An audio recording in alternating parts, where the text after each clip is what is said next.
नाज़रीन अस्सलाम वालेकुम। मेरे पास पोस्टमार्टम रिपोर्ट है। मुअज़्ज़म वो शख्स जो कि जब इमरान खान कंटेनर पे हमला हुआ तो एक ही शख्स की हलाकत हुई, उसका नाम था मुअज़्ज़म।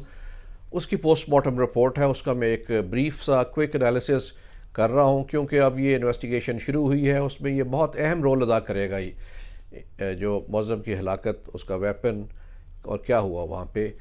इसको ऐसा हुआ कि इसकी जो पोस्टमार्टम रिपोर्ट ये कह रही है कि मुअज़्ज़म वल नवाज़ उम्र तकरीबन 36 साल और ये वज़ीराबाद का रिहायशी। इसको 4:30 बजे इसकी हलाकत हुई तकरीबन। तो सिटी पुलिस स्टेशन वज़ीराबाद का सब इंस्पेक्टर सलमान अरशद इसकी बॉडी को लेके 5:30 बजे हॉस्पिटल पहुंचा और तकरीबन 8 बजे इसकी कागज़ी कार्रवाई पूरी हुई। तो 8:15 बजे इसका इन्होंने पोस्टमार्टम किया, यानी कोई इसकी हलाकत के डेथ के 4 घंटे बाद इसको पोस्टमार्टम शुरू कर दिया गया। और ये रिपोर्ट आपके सामने ये बता रही है कि इसमें 2 इंजरी स्कल पे नज़र आ रही हैं, यानी सर पे, खोपड़ी पे 2 इंजरीज़ है। वो एक ही बुलेट की 2 इंजरीज़ है। एक एंट्री पॉइंट जहाँ से गोली दाखिल हुई, एक एग्ज़िट पॉइंट जहाँ से गोली निकली है। जो एंट्री पॉइंट है वो आप देखें कि 3.1 सेंटीमीटर, 3 × 1 सेंटीमीटर का एक स्मॉल होल है और जिस वो वहाँ से गोली दाखिल हुई है। और ये तकरीबन आईब्रो से, अब ये पोस्टमार्टम की ही रिपोर्ट है, जो तस्वीर है जो मैं दिखा रहा हूँ, अब्रू से तकरीबन 7 सेंटीमीटर ऊपर हिट हुई है। और ये जहाँ से एग्ज़िट हुई है वहाँ पे 12 × 9 सेंटीमीटर, 12 × 9 सेंटीमीटर का शिगाफ है जहाँ से बाहर निकली है।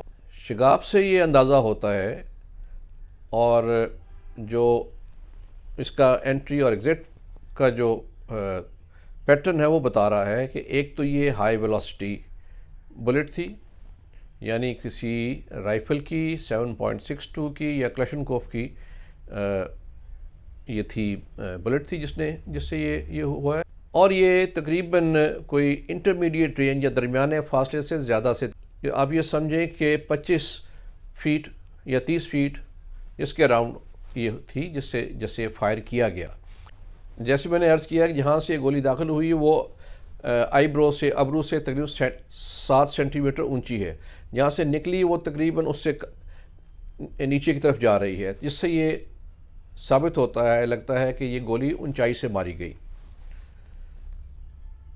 एंट्री और एग्ज़िट का बता रहा है कि ये ऊंचाई से मारी गई है। हाई वेलोसिटी है, 25-30 मीटर से फीट से मारी गई है और ऊंचाई से मारी गई है। अगरचे पोस्टमार्टम रिपोर्ट में सिर्फ लिखा है गन शॉट लिखा है, ये नहीं अंदाज़ा लगाया। ये तो बैलिस्टिक वाले अंदाज़ा लगाएंगे कि किस किस्म के हथियार इस्तेमाल हुआ था।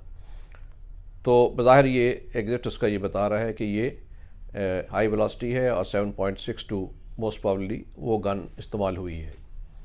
और ये मुमकिन ये है चूँकि एक पिस्टल से फायर किए थे हमलावर नवीद ने, तो ये पिस्टल फायर नहीं है, ना ही वो उसका रुख उस तरफ था जो भी वीडियोस देखी हैं।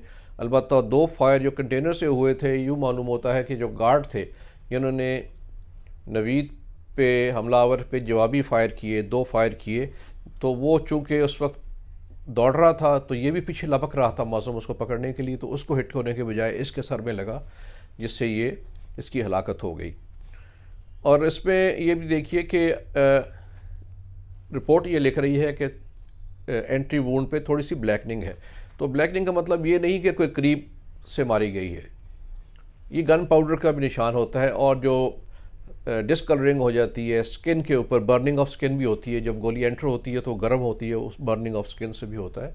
तो इससे ये गलतफहमी नहीं होनी चाहिए।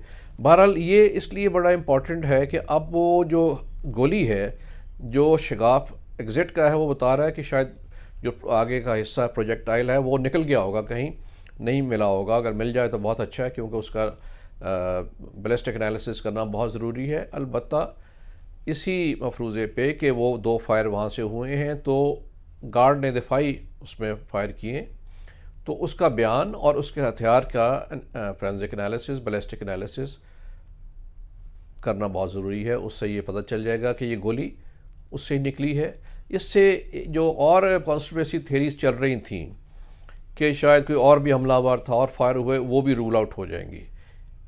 एक फायर जो बर्स्ट निकला है उसकी पिस्टल से नवीद की, दूसरे 2 फायर जो हैं वो गार्ड के। तो चीज़ें ये पोस्टमार्टम रिपोर्ट और इस हथियार का एनालिसिस जो है, फेयर एनालिसिस, बैलिस्टिक का फेयर एनालिसिस, इस चीज़ को बहुत हद तक जो है इस मिस्ट्री को रिजॉल्व कर देगा। शुक्रिया।